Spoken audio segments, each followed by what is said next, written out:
Hey everybody, hope y'all are doing well. So I want to talk about satanic spells imbued in movies.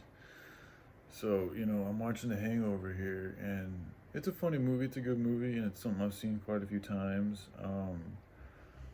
But, it's interesting how when you haven't seen a movie a while and you see it again, and you notice things you hadn't noticed before. And yeah, just dirty jokes. Like, especially when they're pertaining, like there was one joke in here about like masturbating on a plane and stuff, and it's like, even for myself, like years ago, I would never even like think to really look at that, like, wow, to say that, and to have a bunch of people watch that is a kind of a bad thing. But now I'm looking at it like, saying little things like that and making them look cool and funny and like okay to say, it really does put, I think, an ill seed inside of people's minds and bodies, and especially, younger people who aren't aware of the dangers of even masturbation, or like being like, it's just like introducing people into these darker, sicker realms of doing things. Like they start small, they start with saying little things like that, like something that's kind of funny but also gross and perverted, like, doing it on a plane, and then just masturbation in general.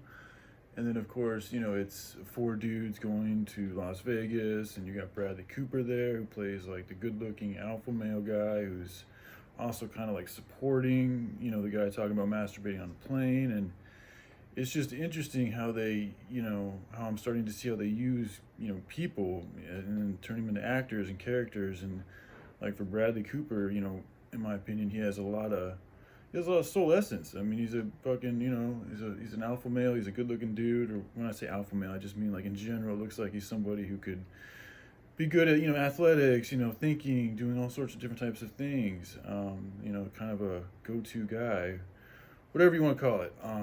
But they use those type of dudes to sell their image, and granted, these type of dudes allow themselves to be used, so it's nothing like they're a victim or anything. But in the past, I never realized, like, I thought he's really being played, is my point. Like, he's got a lot of light, he's got a lot of love, he's got a lot of good, divine source and energy. We all do, but there's different levels to everything. And my opinion is they use cats like that with a lot of charisma and, magnet, what's that word?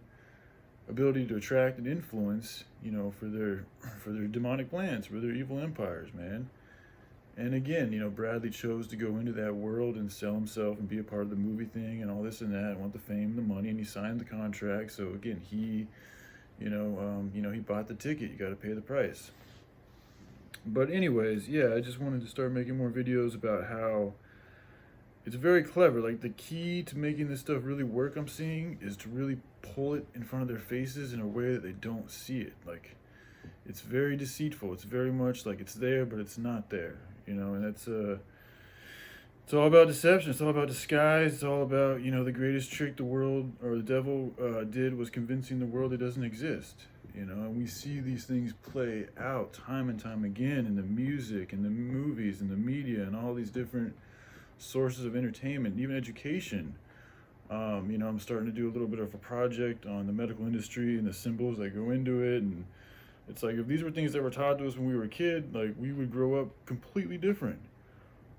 But we're not. We're not told about, symbols and, sacred geometry and, the Fibonacci sequence and just basic shit that, really rules, our reality, that if we learned about when we were young, we would ourselves have a much better understanding and comprehension of how things work on an energetic level, and why doing things like sin and masturbating on planes and getting into pornography and then, drug addiction and all these things really are putting like seriously like bad curses and spells on your body, your mind, and your soul, and it's taking away your creative life force.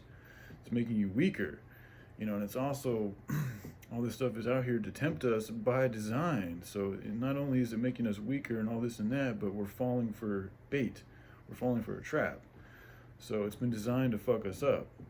And for me, I think when I just realized that a lot of the system is here, to entice us so that we get fucked up, like it's designed to be tempting on purpose. So, it kind of alleviates a little bit of the guilt that I would feel for getting so fucked up. Because it's like, oh, okay, well, that's kind of why we're here, is to get fucked up. And then once you get fucked up, you unfuck yourself. And you unfuck yourself by knowing who you are, making amends, fixing the problems, learning the lessons. So speaking the truth too. You know, it helps to do your homework and work on things like this, and you know, use your own discernment. You know, when you're watching movies or doing whatever you're doing, you know, to help share the message too with people. You know, I'm gonna use this time with my brother because it's just me and him and the 3 dogs in the house to really just try to, you know, go back and because you know, for a while he watched the 13th Son. You know, he got really into it for a good minute, you know, but it's been a few years. So I'm going to try to help bring back that, you know, that message in him, you know. So, all right, I love you. I hope you have a good day. Bye.